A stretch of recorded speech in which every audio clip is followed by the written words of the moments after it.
Hi there, I'm meteorologist Robert Spetta. Let's talk about what's going on across the tropics because there is plenty to touch in on from our high chance of development, nearly 100% chance of something developing in the Atlantic in the course of the next 24 hours. Meanwhile, we also have this area just off the Yucatan Peninsula. Still got a low chance of development out there in the western Gulf of Mexico. And you know what? At the very least, this is going to bring some rainfall to already saturated areas out here. But let's turn our attention to this one. Now, there is two areas we're watching. The first area indicated in the red, another one here. They're overlaid on top of each other, but let's key in on the red area. That's the one with the high threat of development. You have some decent outflow aloft. You can see that with that cirrus kind of blowing away here towards the north. Convection stirring up around that center of circulation. And really, as we go ahead throughout the day today, I do anticipate that convection to continue to be more robust, and thus we're going to continue to see that chance of this becoming a named storm system, or at least going up to that tropical depression status.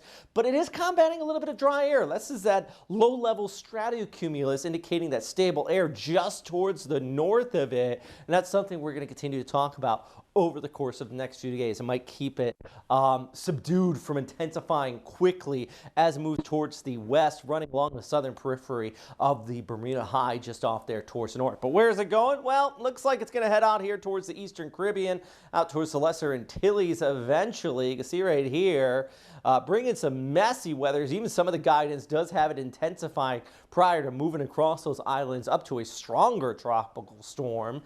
Maybe even, you can't rule out a hurricane even as it passes south of Hispaniola. And then once we get past the mid part of next week, there is some divergence in the guidance about intensity, where it could go. Big thing is likely a west runner, so if it does, the chance of this turning towards the north off the east coast of the U.S. very, very low, but could move out eventually to the Gulf of Mexico. Take a look at our spaghetti plots here as it moves off towards the west, south of Hispaniola over towards Cuba. So definitely something to watch. As we all know, long-range forecast has a high rate of uncertainty, but there is, at least in the near term, a pretty decent chance that this area is going to intensify into a tropical system, a named tropical system.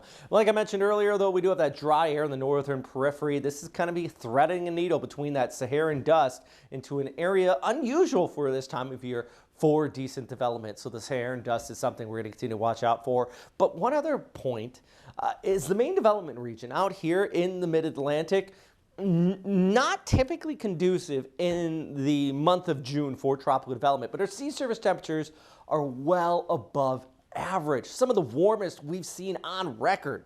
So the fuel is there for tropical cyclone development. So yeah, it's got some things going against it, but it's got more things going for it. You can see here the GFS and the European both agreeing of at least a tropical system. Looks like more of the guidance indicating tropical storm south of Hispaniola as we go ahead into next week. So plenty to talk about throughout that extended forecast. Of course, we're going to keep you posted at First Coast News and on firstcoastnews.com. I'm meteorologist Robert Spetta. First Coast News on your side.